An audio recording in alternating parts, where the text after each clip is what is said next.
안녕하세요. 네, 반갑습니다. 네, 오늘은 우리 요한복음 21장 말씀 같이 보도록 하시겠습니다. 요한복음 21장 1절입니다.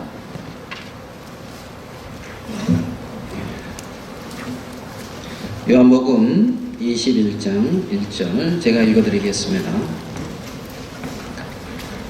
그 후에 예수께서 디베라 바다에서 또 제자들에게 자기를 나타내셨으니 나타내신 일이 이러하니라. 시몬 베드로와 디두모라 하는 도마와 갈릴리 가나 사람 나다나엘과 세베대의 아들들과 또 다른 제자 둘이 함께 있더니 시몬 베드로가 나는 물고기 잡으러 가노라 하매 저희가 우리도 함께 가겠다 하고 나가서 배에 올랐으나 이 밤에 아무것도 잡지 못하였더니 날이 새어갈 때에 예수께서 바닷가에 서셨으나 제자들이 예수신 줄 알지 못하는지라. 예수께서 이르시되 얘들아 너희에게 고기가 있느냐 대답하되 없나이다. 가라사대 그물을 배 오른편에 던지라 그리하면 얻으리라 하신대 이에 던졌더니 고기가 많아 그물을 들 수 없더라. 예수의 사랑하시는 그 제자가 베드로에게 이르되 주시라 하니 시몬 베드로가 벗고 있다가 주라 하는 말을 듣고 겉옷을 두른 후에 바다로 뛰어내리더라. 다른 제자들은 육지에서 상고가 불과 한 50칸쯤 되므로 작은 배를 타고 고기 든 그물을 끌고 와서 육지에 올라보니 숯불이 있는데 그 위에 생선이 놓였고 떡도 있더라. 예수께서 가라사대 지금 잡은 생선을 좀 가져오라 하신대 시몬 베드로가 올라가서 그물을 육지에 끌어올리니 가득히 찬 큰 고기가 153마리라 이같이 많으나 그물이 찢어지지 아니하였더라. 예수께서 가라사대 와서 조반을 먹으라 하시니 제자들이 주신 줄 아는 거로 당신이 누구냐 감히 묻는 자가 없더라. 예수께서 가셔서 떡을 가져다가 저희에게 주시고 생선도 그와 같이 하시니라. 이것은 예수께서 죽은 자 가운데서 살아나신 후에 세 번째 제자들에게 나타나신 것이라. 14절까지 이렇게 읽었습니다. 21장은 다 읽고 싶은데 14절까지 이렇게 읽어드렸습니다. 잘 아시는 내용이라고 이렇게 생각이 됩니다. 예수님이 부활하시고 제자들에게 세 번째 나타나신 장면을 하고 이제 이 성경은 말씀하고 있습니다. 이 장면을 우리가 이렇게 사진을 찍는다 이렇게 생각을 해보면 갈릴리 바다에서 이 장면을 한 부분은 제자들이 이렇게 이제 바다에 있는 장면, 이제 또 한 면은 제자들이 이제 육지에 있는 장면, 이제 아마 이 두 부분으로 이렇게 좀 보여집니다. 그래서 이 바다에 있는 이 제자들은 무엇인가 이렇게 수고하고 애쓰고 막 이렇게 이제 하지만은 없는 것이 없는 어떤 이 제자의 어떤 모습과 그 육지에 있는 이 제자들은 예수님이 준비해 놓으신 어떤 그런 조반을 같이 먹으면서 예수님과 같이 즐겁게 대화도 하고 어떤 이러한 어떤 장면을 이렇게 그려볼 수가 있습니다. 여러분은 육지에 있고 싶습니까? 바다에 있고 싶습니까? 두 군데 다 이렇게 이렇게 이분법적으로 이렇게 나누고자 하는 말씀은 아닙니다. 바다에 있든 육지에 있든 제자들에게 예수님이 늘 함께 하셨다는 거죠. 예수님이 계신다는 겁니다. 여기 한번 말씀과 또 몇몇 말씀을 찾으면서 오전 말씀을 나누려고 하는데요. 1절을 한번 보겠습니다. 그 후에 예수께서 디베라 바다에서 또 제자들에게 자기를 나타내셨으니 나타내신 일이 이러하니라. 여기 보면 두 번 나타내셨다 하는 말씀이 나옵니다. 나타내셨다. 나타내셨다 이 말은 보이셨다. 어떻게 보면 계시하셨다. 조금 생각해 보면 찾아오셨다. 제자들 스스로 보려고 애를 쓰고 노력했다는 것이 아니고 예수님이 제자들에게 나타내 보여주셨다는 거죠. 예수님이 제자들에게 찾아오셨다는 겁니다. 그러니까 우리가 읽은 이 장면과 예수님을 처음 만난 누가복음 5장에서 베드로가 처음 예수님을 만날 때의 어떤 이 장면과 같이 비슷하게 이렇게 이제 이어지는데요. 공통점은 베드로가 예수님을 찾아간 게 아니라 예수님이 베드로를 찾아오셨다는 겁니다. 그리고 예수님이 제자들에게 나타내 보이셨다는 거예요. 빌립보서 2장에는 하나님이 그렇게 말씀하고 있습니다. 그는 근본 하나님의 본체시나 자기를 비워 종의 형체를 입고 사람과 같은 모양으로 뭐라고 되어 있어요? 나타나셨다고 말씀하고 있습니다. 하늘의 보좌를 버리고 이 땅에 종의 형체를 입고 사람과 같은 몸을 입고 이 땅에 오셔서 우리에게 나타나셨다는 거예요. 천지를 지으시고 나를 지으신 그분께서 말입니다. 베드로와 제자들에게 나타나셨던 것처럼 우리의 인생 속에 예수님이 나타나 주셨다는 거예요. 당신을 보여주셨고 내 인생에 찾아와 주셨고 여기서 디베라 바다에서 자기를 제자들에게 나타내셨으니 하나님이 자신을 우리의 인생 속에 보여주셨고 나타내 주셨다는 겁니다. 여러분, 왜 베드로와 제자들에게 예수님이 자신을 나타내 보여주셨습니까? 예수님이 왜 제자들에게 나타나 주셨죠? 이유가 뭡니까? 왜 하나님은 우리의 인생 속에 우리에게 찾아오셔서 우리의 인생 속에 자기를 나타내 주셨습니까? 왜 하나님이 나한테 찾아오셨고 하나님이 나한테 자신을 보이셨습니까? 이유가 뭘까요? 왜인 것 같습니까? 나한테 그러면 하나님이 나타나지 누구한테 나타나 이렇습니까? 이유가 뭘까요? 우리 신명기의 말씀을 좀 한번 보겠습니다. 신명기 7장 6절입니다. 신명기 7장 6절에 있는 말씀을 좀 보시겠습니다. 신명기 7장 6절은 이렇게 말씀하고 있습니다. 너는 여호와 내 하나님의 성민이라.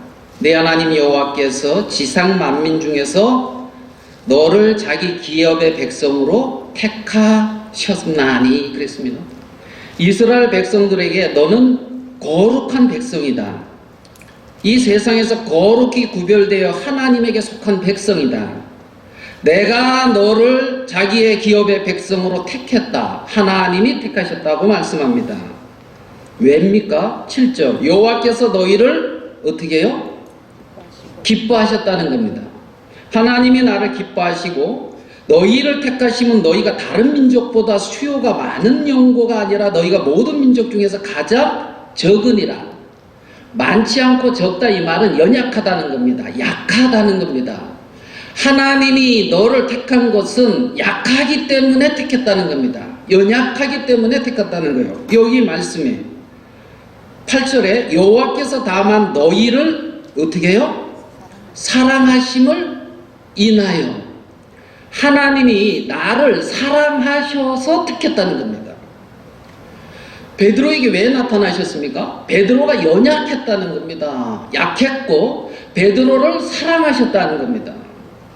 다만 하나님이 베드로를 사랑하셨기 때문에 그 인생에 나타나셨고 베드로가 연약함을 하나님이 아시고 베드로에게 나타나셨다는 겁니다. 우리의 인생 속에 하나님이 내게 나타나신 이유는 내가 약하다는 걸 아신다는 겁니다. 내가 연약하다는 걸 아신다는 겁니다. 내가 정말 의에 결핍하다는 걸 하나님은 아신다는 겁니다. 그렇기 때문에 나를 나타나셨고 그런 나를 하나님은 기뻐하셨으며 사랑했다는 겁니다. 여러분, 말 안 듣고 가는 자녀 사랑하기가 쉽지 않잖아요. 아까 사회하신 분이 그렇게 말씀하셔서 이제 그런 줄 압니다. 그런데 지금 이 예수님이 부활하시고 두 번이나 나타나셨고 그 외에 엠마오마을로 가는 제자들이나 마리아라고 하는 여인들에게 나타난 것을 치면 더 많은 부분에 나타나셨습니다. 제자들에게는 두 번째, 세 번째 지금 나타나셨다고 하고 그 앞부분에 도마에게는 네가 믿음 없는 자가 되지 말고 믿음 있는 자가 되라고 말씀하시는 부분이 20장에 나오는데 그리고 이들이 고기 잡으러 간 그들을 향하여 그들에게 다시 나타나신 예수님은 어떠한 마음을 가지고 있습니까? 너희들 그럴 줄 알았다. 이제 그렇습니까? 우리 한번 요한복음 다시 돌아와 보겠습니다. 21장 한 구절을 더 보겠습니다. 5절입니다. 21장 5절. 예수께서 이르시되 얘들아 너희에게 고기가 있느냐 대답하되 없나이다. 그 제자들을 향해서 예수님이 부르는, 우리가 이제 한글 성경으로는 얘들아 이렇게 지금 부르고 있습니다. 맞습니까? 얘들아 밥 먹자. 이거 정겨운 말입니까? 꾸중하는 말입니까? 얘들아. 이거를 원어적으로 어떤 느낌이냐면요, 이 얘들아 하는 이 단어가 하나님의 자녀를 귀히 여기고 부르는 호칭의 뜻을 가지고 있습니다. 원어적으로는. 그러니까 하나님의 자녀를 귀하게 여기는 호칭, 사랑하는 마음을 가지고 귀하게 부르는 말, 이것을 우리 한국말로 그냥 얘들아 이렇게 적은 거예요. 그러니까 이 얘들아 너희에게 고기가 있느냐, 얘들아 하면서 거기서 밤이 맞도록 수고하고 얻은 것이 없고 그들의 마음에 고통이, 어떤 절망도 있을 수가 있고 어려움도 있을 수 있는 그들을 향하여 하나님은 얘들아 나의 사랑하는 자녀들아 너희에게 고기가 있느냐, 지금 이렇게 부르고 있는 거란 말입니다. 제자들은 예수님이 바닷가에 서서 자기들을 보고 있는 것을 아마 그쪽에 초점을 못 맞추고 계속 금을 내리고 고기 잡는데 이렇게 집중하고 있을지 몰라요. 내가 원하는 것을 이루기 위하여, 내가 목표하는 것을 달성하기 위하여 끊임없이 애쓰고 노력하고 있을지 몰라요. 예수님은 뒤에서 그들을 보고 있습니다. 그러면서 물어요. 얘들아 너희에게 고기가 있느냐. 그래서 고기는 여기 이제 뭐 150마리 고기 뭐 이렇게 나오는데 좀 이제 먹을 것이 있느냐, 뭐 어떤 이런 식의 어떤 의미를 담고 있어요. 양념, 뭐 함께 먹을 것이 있느냐, 어떤 이런 고기. 자, 우리 요 뒷부분 로마서 말씀을 조금 더 보면서 이렇게 로마서 1장 7절입니다. 한번 볼게요. 로마서 1장 7절. 성경 몇 군데 종종 찾겠습니다. 1장 6절부터 읽어볼게요. 너희도 그들 중에 있어 예수 그리스도의 것으로 부르심을 입은 자니라. 로마에 있는 성도들이 예수님의 것으로 부르심을 입었다. 그러면서요, 7절 로마에 있어 하나님의 사랑하심을 입고 성도로 부르심을 입은 모든 자에게 하나님 우리 아버지와 주 예수 그리스도를 쫓아 은혜와 평강이 있기를 원하노라. 여기 보면 로마에 있어 하나님의 뭘 입어요? 사랑을 입은 자라는 거예요. 하나님의 사랑을 입고 하나님의 것으로 부르심을 입은 모든 자, 그들이 성도랍니다. 성도. 하나님의 사랑을 입은 자. 성도다, 이 말은 하나님으로부터 무엇을 받은 것이 있는 자들입니다. 하나님의 의를 받은 적이 있고 하나님의 생명을 받은 적이 있고 하나님의 거룩함을 받은 적이 있고 하나님으로부터 무엇인가, 여기서 보면 하나님의 사랑하심을 입고 성도로 부르심을 입은 모든 자. 로마에 있어 대전에 있어 하나님의 사랑을 입고 성도라 부르심을 입은 자들이요, 이런 거예요. 대전에, 이게 대전이니까. 뭐 서울에 있어, 제가 서울 교회에서 왔으니까 서울에 있어. 예? 거기서 하나님의 사랑하심을 입고 성도라 부르심을 입은, 뭐 김해에 있어, 진안에 있어, 뭐 다 불러볼까요? 어디에 있어? 예?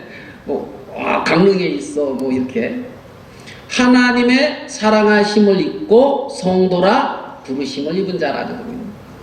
그러니까 이 성도는 하나님이 왜 그런지 모르는데 사랑했어요. 뭐 조건이 어디에 있는지, 하나님 자신 안에 조건이 있어요. 우리를 사랑하는. 그래서 그분의 사랑으로 나를 사랑했는데 우리가 감각을 한다든가 느끼기나 하는 어떤 이런 부분에는 우리가 굉장히 미약하죠. 논하게 하나님과 이렇게 차이가 나니까 말입니다. 하나님은, 성도는 그렇게 하나님에게서부터 은혜를, 사랑을, 하나님의 귀한 것을 받은 자라는 겁니다. 받은 적 없는데요? 하면서 시침이 떼면 안 돼요. 받았다, 안 받았다? 받았다. 받았다는 겁니다. 자, 우리 그런 받았다, 이걸 이제 은사다, 우리가 이렇게 생각을 하고 좀 성경을 더 접근을 해볼게요. 우리 은사에 대한 부분은 로마서 12장과 고린도전서 12장에서 좀 다루고 있습니다. 로마서 12장 6절을 한번 볼게요. 6절. 자, 로마서 12장 6절에 우리에게 주신 은혜대로 받은 은사가 뭐라고 되어 있습니까? 각각 다르니. 어떡하니? 다르니 이렇게 말하고 있습니다. 성경은. 자, 우리에게 주신 은혜대로 받은 은사가 각각 주고받고 다르니, 통일되니, 다르니. 하나님이라고 하는 어떤 그런 통일성 안에서 다양성이 존재합니다. 하나님의 세계 안에는. 자, 받은 은사가 각각 같아요, 달라요? 다르다 말입니다. 다르단 말이에요. 하나님이 각 지체들에게 주신 은사들이 다 똑같지 않다는 겁니다. 다르다는 겁니다. 우리가 오후에 성경 공부를 이렇게 한 장 한 장 같이 하는데 항상 돌아가면서 발표를 합니다. 우리 교회에서.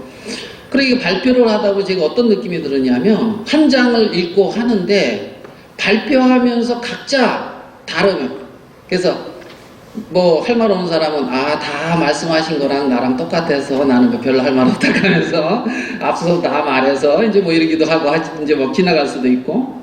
근데 있잖아요, 어떤 마음이 드냐면 이렇게 서로 발표하면서 이렇게 하나로 이렇게 엮어지는 것 같은 느낌 있잖아요. 이런 것을 이렇게 강하게 느낄 때가 종종 있어요. 하나님이 주신 은사가 다르다는 거예요. 각각. 뭐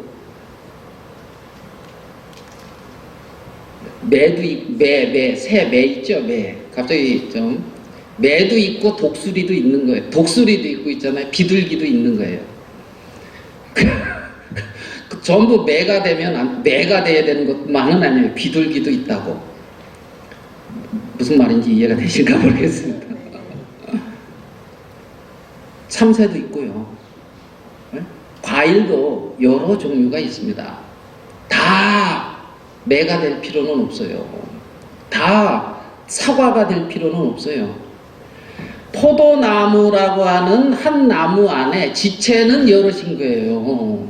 하나님이 주시는 각양 은사는 여럿이라는 겁니다. 여러 모양이라는 거예요.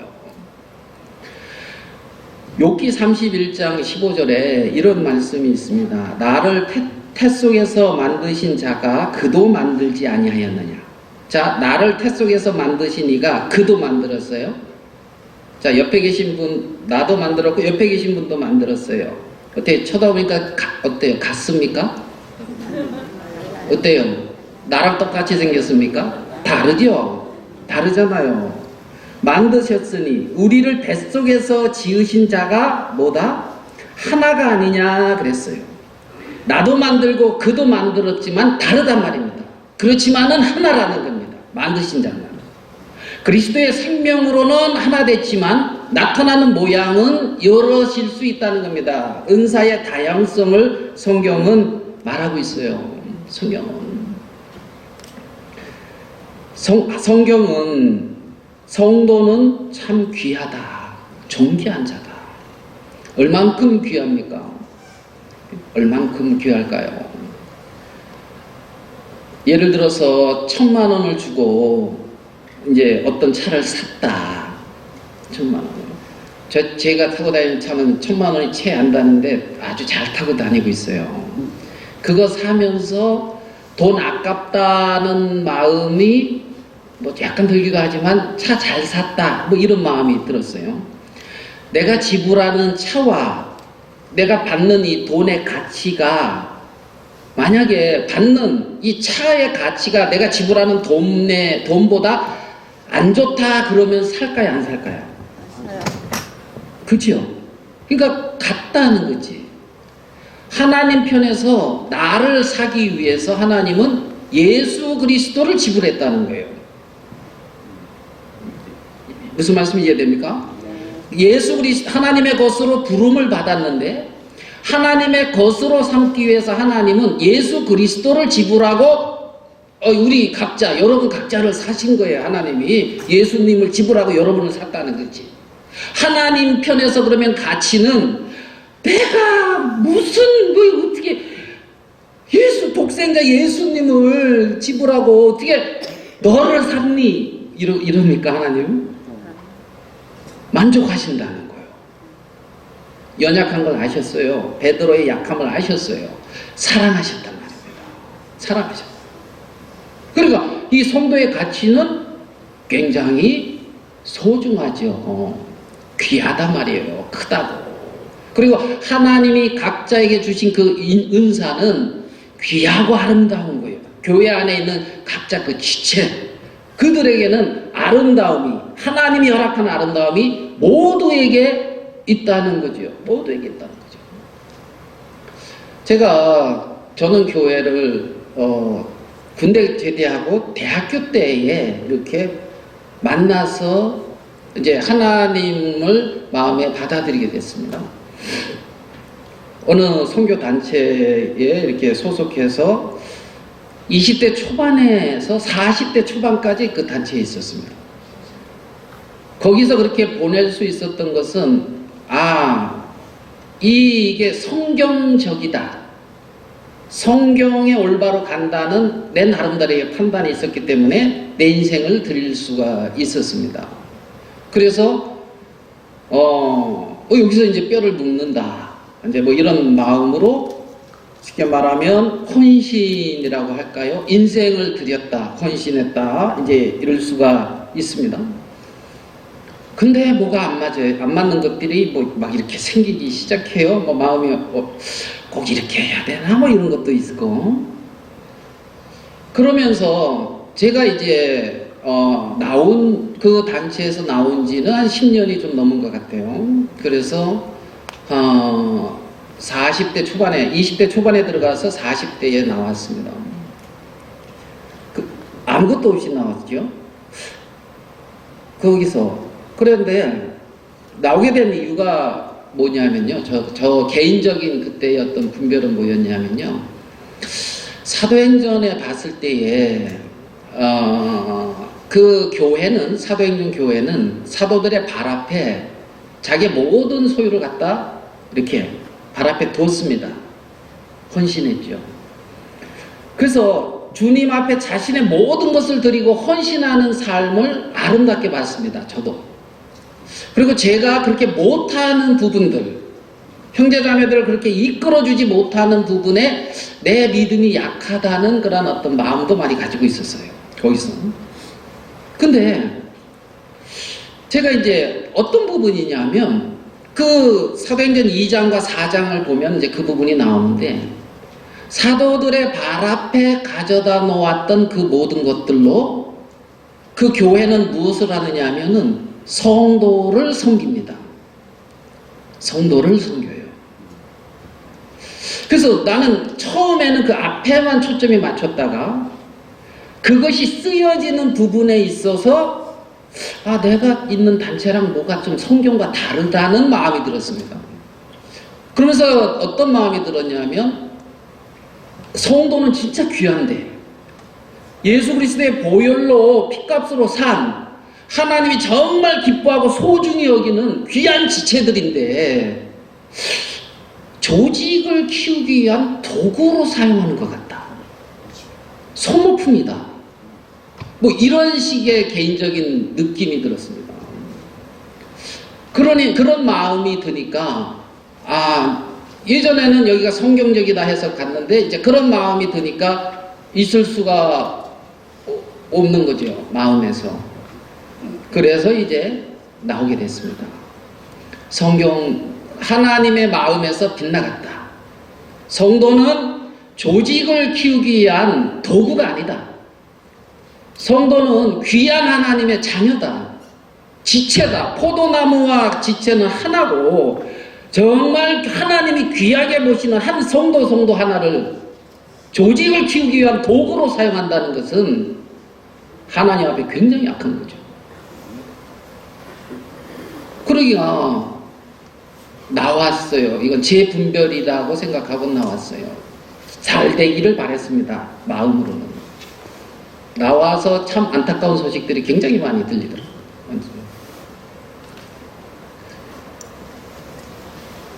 그래도 우리는 주님을 이제 섬길 거예요. 하나님을 내가 섬겼지. 하나님을 쫓았고 하나님을 섬겼지.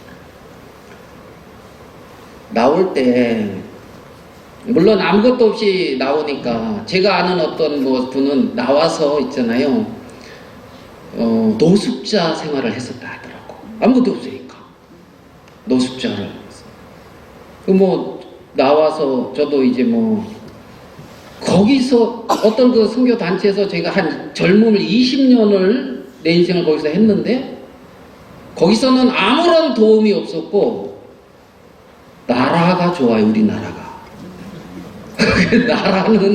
나라에서는 한 사람들 이렇게 이제 전세 대출도 내주고 여러분 좋은 나라에 이렇게 교회라고 하는 하나님의 나라가 훨씬 좋은 나라인데 이게 어찌된 영문인지 알아서 판단을 하셔요. 그래서 그렇게 이제 지냈는데 제 마음에 참 고통스러운 것 중에 하나는 우리 부모님들에게 더 이상 하나님을 말할 수 없겠다는 생각이었어요. 그게 왜냐하면 제가 이제 5남매 중에 장남인데 제가 교회를 굉장히 유교적인 집안입니다. 우리 동네가. 근데 우리 집안도 교회를 또 나가니까 집에서 난리가 났어요. 제가 장남의 장손이에요. 그러니까 집에서 이제 또 주위에 어른들 난리가 났죠. 그리고 저희 어머니는 이제 인생 살기 싫다 하시고 그러고 그래도 저는 믿어요. 제가 잘못된 길 가는 게 아니에요. 아들을 믿어요. 그런데 믿어지니까 얘가 확 미친 것 같이 보이는데 그래가지고 이제 그렇게 20년이라고 하는 것을 이제 우리 부모님 말로는 미친놈처럼 이렇게 보낸 거예요. 부모님 편에서 볼 때 그렇습니다. 근데 이제 40 중반 돼가지고 또 아무것도 없이 나오니까 여러분 부모님이 기뻐하겠어요? 안 하겠어요? 여러분 이렇게 웃는 의미는 뭡니까? 그래가지고 아무것도 없이 나와서 어떻게 얘기를 하냐. 그러니까 이제 끝일 것 같은 마음이 드는 거예요. 끝일 것 같다. 그 전에도 이제 1년에 집에 2번 가면 많이 가고 참 그랬죠. 하나님은 계속 이렇게 모임을 할 수 있도록은 은혜를 입혀주시고 이끌어 주셨어요. 그래서 계속 모임을 했던 것 같습니다. 그리고 지금 우리가 이제 서울에서 이제 강동 이제 그쪽에서 모임을 하고 있는데요. 우리 교회에서 있잖아요. 우리 시골에 여러분 논의 피라고 아십니까? 이렇게 좀 비슷하니까 좀 이렇게 공감이 되네요. 피가 이렇게 좀 많이 났는데 그 피를 뽑으러 우리 그 교회에서 3번인가를 농촌 봉사활동을 오셨어요. 3번. 3년 3번. 첫 번째 굉장히 기쁨으로 와가지고 있잖아요. 참 피가 뭔지 벼가 뭔지 구분하기 참 어려워요. 그 더운 날씨에 거기 가서 이렇게 이제 가가지고 굉장히 즐겁게 뽑더라고요. 힘들어도 처음이니까. 그 다음에는 그 즐거움이 조금 떨어진 것 같아요. 그 다음에는 완전히 바닥나는 것 같더라고요. 그 즐거움이. 그래가지고 그 다음에는 이제 안 오더라고요. 그 다음에는. 근데 안 와도 돼요. 피를 이제 뽑아가지고 씨 그런 게 해서 이제 피가 조금 나오고 이제 그때는 많이 나와서 진짜. 근데 교회에서 와가지고 이렇게 피를 다 뽑아주니까 부모님이 마음이 열리겠어요? 안 열리겠어요? 예전에 거기하고는 좀 다른 것 같다. 이제 이런 식의 마음이요. 저희 어머님이 복음 이렇게 말씀을 전하는 어떤 그러한 모임에 이렇게 참석을 하셨어요. 그래가지고 이제 복음을 이렇게 전하는 어떤 전도인하고 이렇게 이제 상담을 하는데 그 전도인이 이렇게 이제 죄에 대해서 표현을 하면서 뭐라고 표현을 했냐면, 자식이 5명이 있는데 있잖아요. 이 자식은 뭐가 부족하고 이 자식은 뭐가 부족하고, 근데 요 막내 자식 요 놈은 우리 부모님 필요 없다 하면서 부모님 떠났다는 거야. 그래서 부모님과 상관없이 부모님 생각도 안 하고 사는 이 막내 아들, 누가 불효자입니까? 하니까 있잖아요. 우리 어머니가 얘가 그랬어요. 이제 그러더라고. 이놈이 저기 이렇게 떠났다 하면서 저 옆에서 가만히 듣고 있다가 이놈 그러면서 마음에 맺혀 있는 것을 막 이렇게 털어놓으시고 글썽글썽 이렇게 우시고 우울증이 오셨던 걸 그때 알았어요. 뭐 사람 이제 그러시고 그랬어요. 예? 오기야 금이야 키우던 이제 이 큰 아들이 이제 이렇게 이제 그리고 있잖아요. 말씀을 받아들이셨어요. 말씀. 그래가지고요. 거기 250명 정도 모였는데 250명 정도 모인 앞에 나와서 간증하셨다니까. 내가 하나님을 이렇게 만나게 된 그것을. 여러분 혹시 250명 앞에서 이렇게 말씀 이렇게 해보신 적 있어요? 여러분 인생에? 그게 뭐 누구나 하는 거지 그렇습니까? 그래가지고 그렇게 간증도 하시고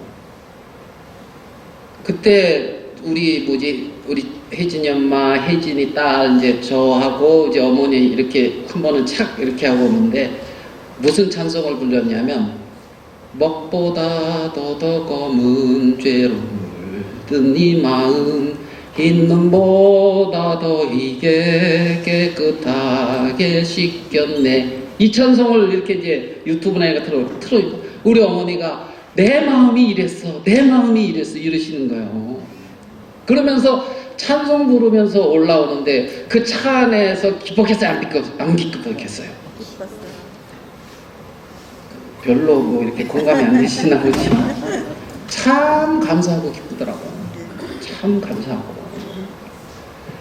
그래서 정말 이렇게 마음이 이렇게 열리시고 또 작년부터는 우리 장모님도 이제 몸이 안 좋아지시는 92세인가 그래요. 장모님이 또 몸이 안 좋은 그걸 통해서 이렇게 마음을 여시고 이제 불교 쪽에 이렇게 있다가 이렇게 이제 복음을 이렇게 들으시고 이제 믿는다, 알겠다 하시고. 그래서 얼마 전에 우리 혜지 엄마하고 같이 오면서 하나님이 부모님을 섬길 수 있는 부모님에게 말씀을 전할 수 있는 이런 기회를 이렇게 주시는 게 참 감사하다. 이런 어떤 말을 하는 데서 참 감사했거든요. 요한복음 21장 우리 한번 봅시다. 마지막 25절을 한번 보겠습니다. 요한복음 21장 25절. 예수의 행하신 일이 이 외에도 뭐라고요? 많으니 만일 낱낱이 기록된다면 이랬습니다. 예수의 행하신 일이 이 외에도 어떻게 해요? 많으니 하나님은 어느 단체 한 곳에만 일하시는 분 하나님이 아니에요. 하나님은 이 행하신 일이 이 외에도 어떻게 해요? 많다고. 하나님은 어떤 교리에 아니면 어떤 조직에 어떤 단체에 갇히시는 분이 아닙니다. 교회 안에 하나님이 계시는 게 아니라 하나님으로 말미암아 교회가 세워지는 거예요. 하나님으로 말미암아 교회가 이루어지는 것이고 만물 안에 충만하신 분이 하나님이라는 겁니다. 어느 조직이나 어느 교리나 어느 옳은 어떤 관념 안에 그 안에 사시는 분이 아니에요. 우리의 생각 넘어 우리의 한계 넘어 만물 안에 충만하신 하나님이시란 말입니다. 그 하나님이 늘 우리를 지켜보고 얘들아 고기가 있느냐? 너희에게 소망이 있느냐? 너희에게 평강이 있느냐? 정말 로마에 있어서 하나님의 사랑하심을 입고 성도라 부르심을 입은 자들에게 하나님의 은혜와 평강이 있기를 원하노라. 하나님의 마음이란 말입니다. 성도, 하나님께로부터 받은 것이 있는 자들, 하나님의 귀한 영원한 세계 속에 속한 사람들, 정말 잠시 잠깐 살아가는 이 육체의 삶 속에 이 세상 안에 갇혀 사는 자들이 아니라 만물이 인하고 만물을 말미암은 그 하나님으로 말미암아 살아가는 자들, 하나님의 생명이 그 속에 역사하는 자들, 그들이 성도라는 겁니다. 하나님의 사랑하신 사람입니다. 우리 고린도전서 12장 조금 더 보겠습니다. 고린도전서 12장 4절입니다. 고린도전서 12장 4절.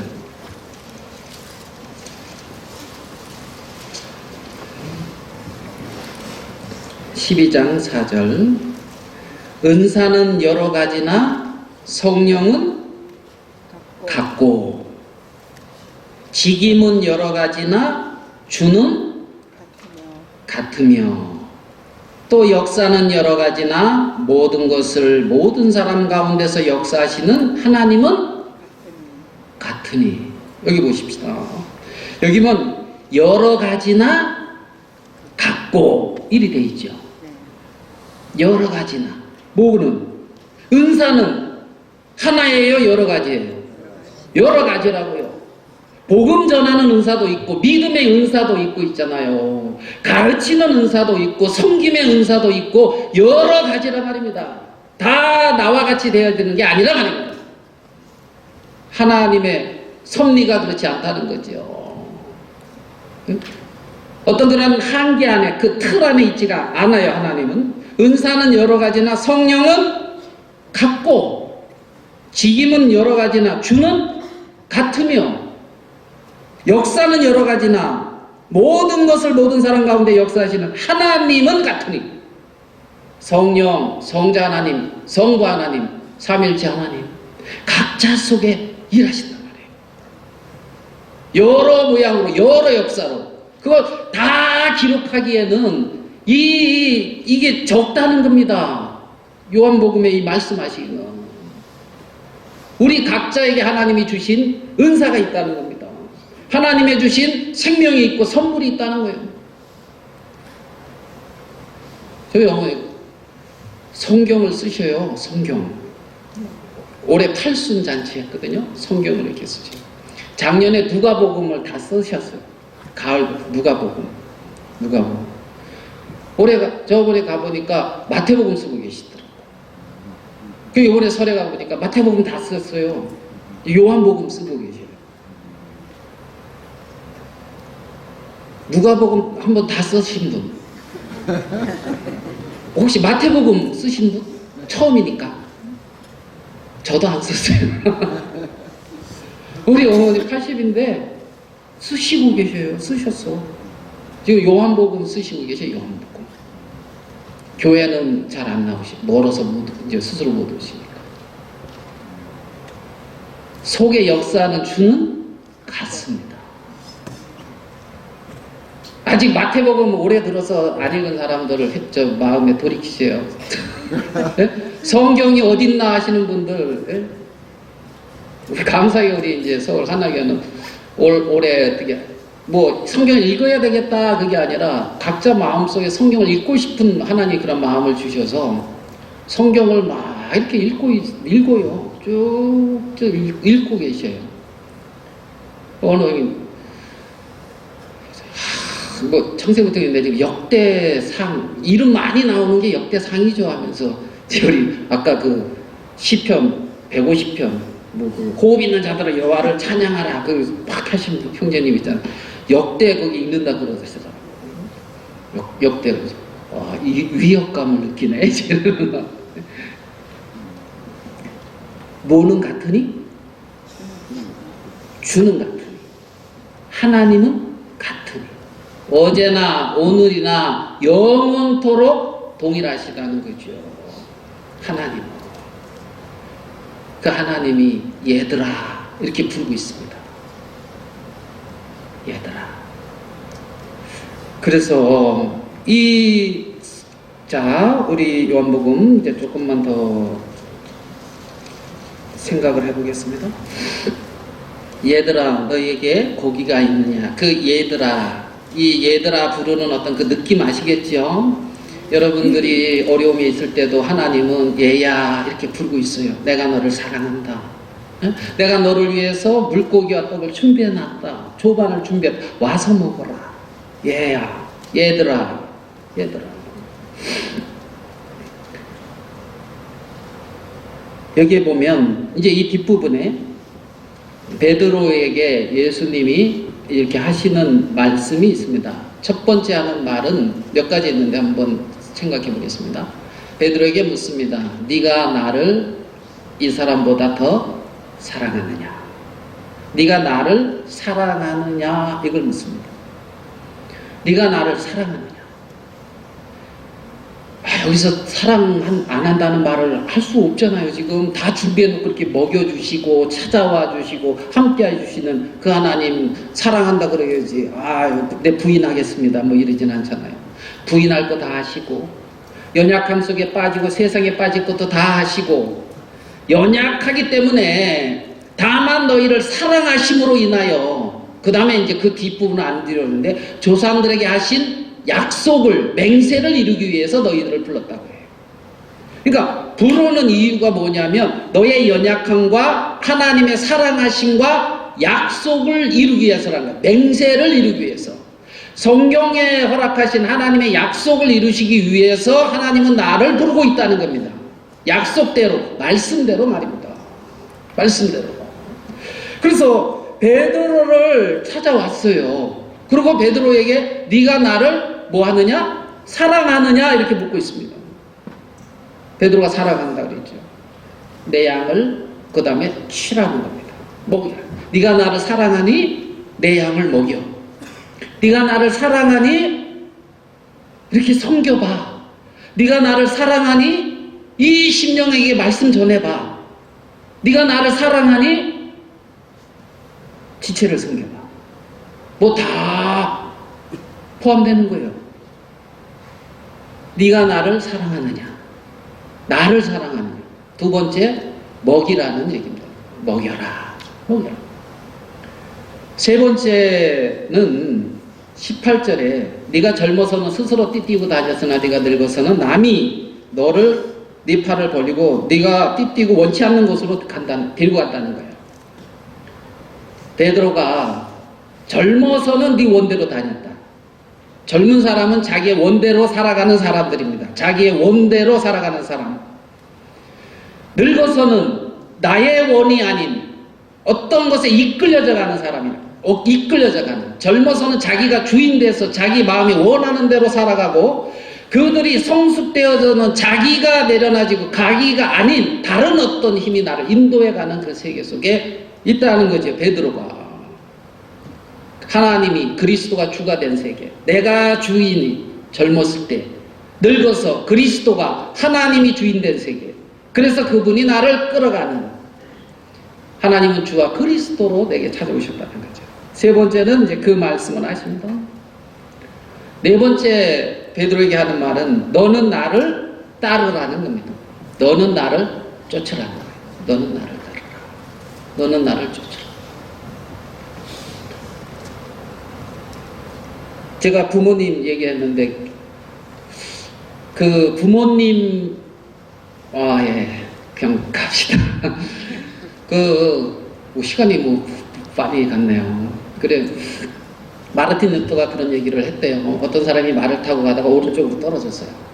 그래서 다시 탔어요. 타고 가다가 왼쪽으로 떨어지더라는 거야. 말은 그러니까 치우쳤다는 거예요. AD 313년에 밀라노 칙령 이후에 그리스도가 수면 위로 드러나서 그들이 이제 교황, 어떤 사제, 이런 것에 너무나 치우쳤다는 거예요. 글로 떨어졌다는 거예요. 그래서 다시 올라탔는데, 이제는 이런 거 필요 없다 하고 이제 다른 곳으로 극단으로 또 치우치더라는 거예요. 말 타고 가야지. 일로 떨어졌다, 절로 떨어졌다 해야 되는 게 아니잖아요. 무슨 말씀인지 이해됩니까? 헌신하고 살았는데, 이게 뭐야? 나름대로. 뭔가 극단으로 떨어졌어. 그래서 말을 탔는데, 이제는 에이 하고 또 다른 쪽으로 떨어지면 이래야 되는 게 아니라는 거야. 말 타고 가야지. 너는 나를 쫓아라는 겁니다. 누구를? 그리스도를. 나를 사랑하시고 나를 구원하시고 나와 함께 하시는 그분을 쫓아라는 거예요. 그분을. 지금 이 네 부분을 베드로에게 말하고 있습니다. 다시 질문할게요. 여러분, 베드로에게 묻습니다. 네가 나를 사랑하느냐? 3번 물을 때 베드로의 답은 점점 약해집니다. 바꿔서 질문해 봅시다. 예수님은 베드로를 사랑합니까? 네. 그 질문에는 변치 않죠? 다시 또 물어볼게요. 예수님은 베드로를 먹이십니까? 네. 먹이시죠. 변치 않습니다. 예수님은 자기 원대로 하십니까? 아버지 원대로 하십니까? 아버지 원대로 하시죠. 하나님 원대로 하시죠. 예수님은 베드로와 늘 함께 합니까? 안 합니까? 늘 베드로를 쫓습니까? 안 쫓습니까? 쫓지요. 하나님이 너 우리에게 무엇인가 하라고 하시는 말씀에는 먼저 주님이 내게 그렇게 하신 게 훨씬 더 커요. 네가 나를 사랑하느냐 물을 때에 내가 주님을 사랑한다는 그 사랑보다 하나님이 나를 사랑한 게 훨씬 크다는 겁니다. 내 양을 먹이라 성도를 섬기라 할 때에 내가 먹이고 성도를 섬기는 그 섬김보다 주님이 나를 먹이시고 주님이 나를 섬긴 게 훨씬 크다는 겁니다. 정말 내가 내 마음의 원을 포기하고 자기를 부인하는 그 세계보다 하나님이 하늘의 보좌를 버리고 이 땅에 육체를 입고 우리와 같은 모양을 입고 이 땅에 오셔서 자기를 들이신 그분의 자기 부인이 훨씬 더 크다는 겁니다. 네가 나를 쫓으라 하는 그 주님이 보고 나를 쫓으라고 하는 그 쫓임보다 하나님의 그 인자와 진실하심이 훨씬 더 커요. 나를 향한 시편 23편 한 구절만 자꾸 마치겠습니다. 시편 23편 6절입니다.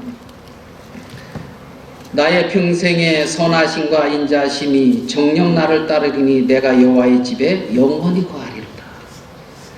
평생의 하나님의 선하심과 인자하심이 정녕 나를 따른다는 겁니다. 베드로에게 너는 나를 따르라 하는 그 따르라는 그 말씀을 하시는 하나님은 하나님의 선하심과 인자하심이 평생에 나를 따르고 있다는 거예요. 여기서 인자다 이 말은 있잖아요. 인자라는 말은 이제 히브리어로 이게 헤세드입니다. 헤세드는 뭐냐면은 언약으로 말미암아 주어지는 신실하심과 끝없는 사랑이에요. 그걸 인자라고 표현해요. 헤세드. 그러니까 무비보셋에게 내가 하나님의 은총을 베풀리라. 언약으로 말미암아 주어지는 그분의 신실함과 끝없는 사랑. 이걸 인자라고 표현하는 거예요. 그게 평생에 우리를 따라간다는 겁니다. 평생에 우리를 따라. 하나님의 선하심과 인자하심이 정녕 나를 따르리니 내가 여호와의 집에 영원히 거하리로다. 베드로에게 네게 물으셨죠. 네가 나를 사랑하느냐? 내 양을 먹이라. 말씀하셨죠. 내 양을 먹이라. 또 그 베드로의 어떤 생애 나를 쫓으라. 여러분, 우리에게는 표대가 있어요. 나를 사랑하시는 영원히 변치 하시는 분이 있습니다. 여러분들이 마르틴 루터가 말한 것처럼 좌우로 떨어지지 아니하고 균형을 맞춰서 정말 그 표대를 삼아서 그 주님을 따라가다가 주님 앞에 서시게 되기를 바랍니다. 하나님은 영원히 그분의 인자와 그분의 진실하심을 영원히 우리와 함께 하시고 정령이 따릅니다.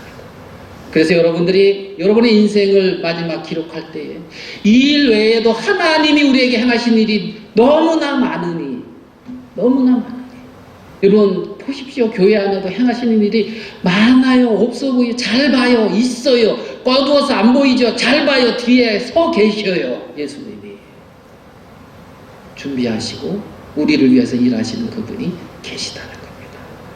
우리가 그 하나님 안에서 또 거하다가 또 다시 만나는 귀한 축복을 같이 있게 되기를 바라겠습니다. 기도하겠습니다. 하나님 아버지, 무슨 은혜인지 무슨 사랑인지 우리가 다 측량할 수 없는 말로 크신 은혜와 사랑을 우리에게 베풀어 주시고 당신의 거룩한 이름을 위하여 우리를 의의 길로 인도하시며 영원히 변치 아니하시고 신실히 우리와 함께 하시는 주님을 생각할 때에 우리 하나님 아버지 앞에 감사하고 영광을 돌립니다. 하나님, 당신의 거룩한 피값으로 사신 당신의 자녀들이오니 하나님의 거룩한 이름을 걸고 지키시고 인도하시고 우리를 통하여 영광을 거두어 주시옵소서. 당신의 몸인 교회를 지켜주시게 되기를 바라며 지체된 모든 자들 위해 하나님의 은혜와 평강이 넘치게 되기를 바랍니다. 주님 역사하여 주시옵소서. 수양회를 축복하시고 세우신 종들을 통하여 마음껏 말씀하시며 성령의 교통하심과 함께 하시니 우리에게 넘치게 되기를 바랍니다. 주님께 감사합니다. 예수님의 이름으로 기도드립니다. 아멘.